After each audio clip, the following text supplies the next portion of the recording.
It's Arsenal who get the 2-1 victory, and it's their set-piece dominance which is grabbing all the headlines. Yes, this Premier League season, 36% of Arsenal goals have come from set pieces. They've had the most set-piece goals and goals from corners in the Premier League. Tied most for own goals as well, and 31 open play goals, which they are ranked second in the league. All 3 goals yesterday were scored by Arsenal on a corner, including that own goal. And here is what Mikel Arteta had to say after the game. Yeah, but every team, to be fair, look where they are in terms of the amount of goals that they score, and they have more quality in their squad probably than anybody else to create. And the team and the game at the end got decided in this aspect. So we haven't scored set pieces for a few weeks now, but we scored so many in open play. Today was an option to score from this kind of situation. We've done it so well, and we conceded as well. Geoff, Arsenal scored the 3 goals, as I mentioned, including that own goal from corners. They also were up against 10 men for the last 20 minutes of the game. And then Chelsea had that chance, didn't they? Excuse me, in the last couple of seconds of the game, which Mikel Arteta said is a time when his heart almost stopped. Did they deserve this result, Arsenal, yesterday? Well, I was giving Chris the side eye as he was walking us through there. He said they weren't very pretty goals. I think you're fine as an Arsenal fan. They were a thing of beauty. A thing of great beauty. Look, that's the talking point, isn't it? Are Arsenal over-reliant on set pieces? Is it ugly? Whatever it is. It's like the golfer said famously on a tournament, and a journalist said to him, you've got to admit, you didn't play very well today. He said, remind me, are we playing how or how many? Arsenal got the job done against Chelsea. They got 3 points, big week, 2 London derbies, so they won't care a jot. They really won't, and nor should they. Whether this is sustainable, whether this is attractive to watch, those are completely different debates. They went out, they got 3 points against Chelsea yesterday. I do think it's the sustainable bit that's kind of more worth discussing. I guess, from an entertainment point of view, as you say, they're under no obligation to entertain anyone. There have been plenty of league champions, Champions League champions that have not been entertainers. I do think over the longer run, you are a little bit worried about what Arsenal can deliver in games like this. Because I think we've seen, particularly we've gotten used to how Klopp's Liverpool, even last year, Slot's Liverpool, Guardiola's Manchester City, they would come out in games like this, go flying at their opponent, they'd score a couple goals, and they'd dominate the game. I expect Arsenal to go out and dominate a game in quite the same way. Arsenal almost don't have at times that authority to say, here, give me the ball, and we're going to see this game out. We're going to pass you to death. 100%. And in big games, when push comes to shove in the Champions League or whatnot, you almost have to thank the bracket, because that game probably won't come until much later on in the Champions League, say a semi-final, where you need to rely on what your identity is. And again, I question, what was Arsenal yesterday beyond the set pieces? I'm not too sure I have the answer to that. I find myself often asking myself that. Who was the man of the match yesterday? Reece James? Raya? I was going to say, arguably, Raya. I'll be honest with you. Right? That's not great. I was surprised when I saw this morning that Arsenal are second in the Premier League for goals in open play. I was surprised. I mean, they just don't look like... They don't create. Yesterday, they didn't create hardly anything in open play. They stopped playing football. And I think they already set out in a certain way, in a fairly conservative... I think Mikel Arteta is a conservative coach. They set out in a conservative fashion anyway, and then in the second half of games, particularly the second part of the second half, they shorten up even more, and there's misplaced passes. And it makes the game nervy. 100%. And the fans feel it too. Yep. And it makes for an ugly spectacle. I never thought I'd say this, but I'm sitting here on a Monday saying I enjoyed much more the MLS game that I watched last night than the Premier League game that I watched yesterday. It's not fun. It's nervy, it's edgy, it's hard fought. Arsenal don't care, obviously. They don't have, like you say, Chris, an obligation to entertain us. They want to get the job done. They want to get over the line. And did they go over the line yesterday? That's the question, though. Could this playing in this fashion? But it's a wider trend. It's not just Arsenal. I think it could. We've seen. I agree. You have to get to that Manchester City game. And again, you need to play to win and not play to. I don't think that they will. I think he'll go there looking to. I think a draw will probably do them just fine. I think that's how they're going to approach the game. I think that approach will shoot yourself in the foot. You can shoot yourself in the approach having that approach. I completely agree, and I think this is where I think we're saying, you're saying, right, correctly, that this is sort of a product of what the current Premier League is. There are so many teams that emphasize set pieces. 100%. There are so many teams that are setting up in low blocks and are proving themselves very difficult to break down.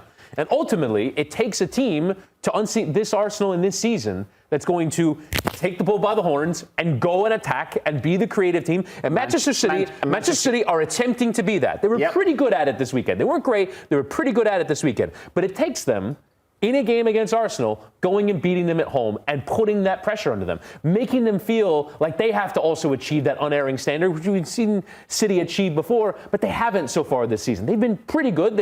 I think they won 5 in a row, including this weekend. I think there was a joke about maybe some of their fans can go get a haircut now, but I think there is this idea that Manchester City need to take this off them and need to make Arsenal pay for being risk averse. If we get to the point where City beat Arsenal, and this is a genuine title race, I think we see that handbrake taken off a little bit, and we see Arsenal fully go for it. But I think until then, Arsenal is sort of trying to sensibly win the Premier League, being risk averse. There'll be what I think there'll be six games left after that. That could be too little, too late for Arsenal. Yes. So Arsenal now in the remaining games, other than Manchester City, they don't play anybody in the top 8. However, that doesn't mean that those are easy games. Equally, if you're Arsenal, I thought Mikel Arteta said something really interesting yesterday. Pat Davison, the reporter, said to him, does it feel now we're down to single digits, you've got 9 games left, do you feel like you're on the run-in and this is right, every game counts type of scenario? Mikel straight away went, we've been feeling like that for some time. And that, for me, that was really revealing. It's kind of a reflection of how they look at that. Brighton away, Declan Rice might be injured. That's a tough fixture for them. Bournemouth have given them problems previously. Everton away have been very good. Yeah, Newcastle have a hex over Arsenal as well at various times. So there's no easy games, and there's no easy games in the Premier League. We know. So it is. It's a fascinating title race. It's a straight 2-horse race, and it's the difference in styles. That's what makes it compelling. I can understand Nico's point of view. If you don't have a dog in the fight, you look at that game, you think, it's not particularly exciting. I mean, I thought Chelsea's game. If you don't have a dog in the fight and you see this Arsenal team and the way they play, you're looking at this saying, I can't believe this is the team that's going to win the Premier League. And you almost want somebody else to win it because Arsenal are so boring. They're not that bad. They're not that bad in general, Nico. They're not. But it's no. Hold up. Hold up. Yesterday was them. That was kind when you say they're not that bad in general, you're saying the spectacle itself, the watch, right? I'm not saying Arsenal are a bad football team. No, we're talking about the watch. Yesterday was particularly not great by Arsenal standards. Take a shot, both teams. Yeah. Shoot the ball.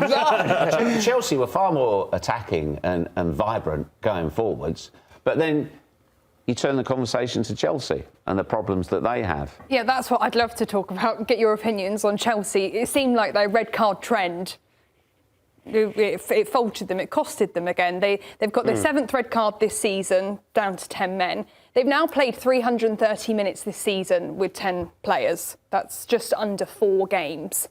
Is this a fixable trend that Chelsea can fix? We've seen it under Maresca, and now we're seeing it under Liam Rosenior. Is it fixable? Yes, it's fixable. How is it fixable? Well, you say, right, I'm going to double the fines. I'm going to double the fines.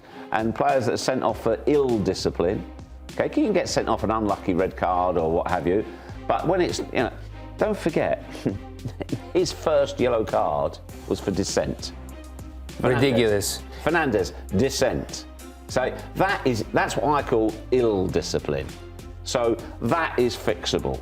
There's certain yellows and reds which, if you're the manager, if it's a committed tackle or something, fair enough. It's almost like you need to baby them. I used to have a coach back in the day, Spanish guy. He would say, this is like U15s. You get yellow for talk shit to the bench. No, you get yellow for hit a player. Amazing. You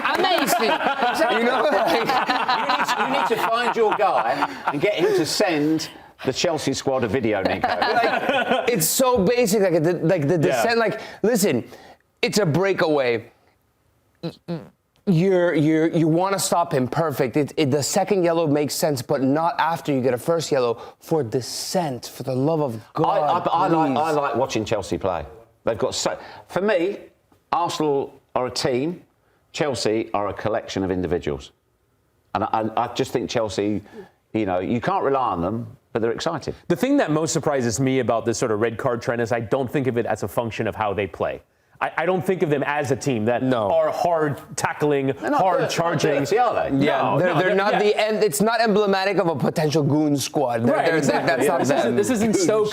This isn't Stoke of the early 2010s. This is a team that likes to play football, and yet for whatever reason they just cannot stay with 11 players on the pitch. Thanks for watching this video from Morning Footy. For all news and insights regarding leagues around the world like EFL, Serie A, and all UEFA competitions, both men's and women's, don't forget to sign up for Paramount Plus.